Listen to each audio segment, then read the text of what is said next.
Jusqu'en très haut lieu, une dizaine de militaires belges seraient donc bloqués au Congo. Les autorités locales bloquent leur départ. Nos militaires y sont présents avec du matériel sensible que les Congolais souhaiteraient conserver.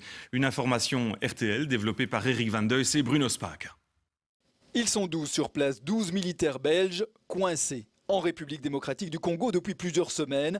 Pas moyen de les rapatrier.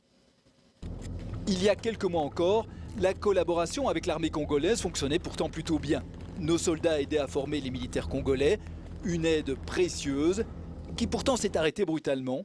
Le 14 avril dernier, le président congolais a ordonné l'arrêt de la coopération militaire belge. Cela après une critique de notre ministre des Affaires étrangères envers le choix du nouveau Premier ministre de Kinshasa. Nos soldats doivent rentrer, mais pas de chance. Tous nos C-130, les avions de transport de la défense tombent en panne en même temps après l'emploi d'une mauvaise huile. L'avion stationné sur place arrive quand même à décoller avec du personnel. Direction le Congo-Brazzaville voisin. Mais sur place, il reste du matériel. Une dizaine de véhicules blindés et surtout des armes, des munitions et du matériel de transmission totalement confidentiel. 12 soldats, dont une infirmière, restent donc sur place pour protéger le matériel.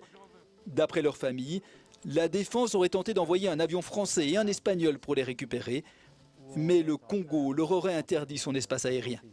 Kinshasa ne fournirait pas non plus de visa pour une éventuelle relève des soldats sur place. Il reste 15 jours de ravitaillement environ. Selon certaines sources, le C-130, une fois réparé, disposerait d'une autorisation pour se rendre sur place aussi vite que possible. Il récupérerait les soldats et le matériel stratégique, mais il faudra abandonner sur place les véhicules blindés. Les ministres des Affaires étrangères et de la Défense refusent le moindre commentaire.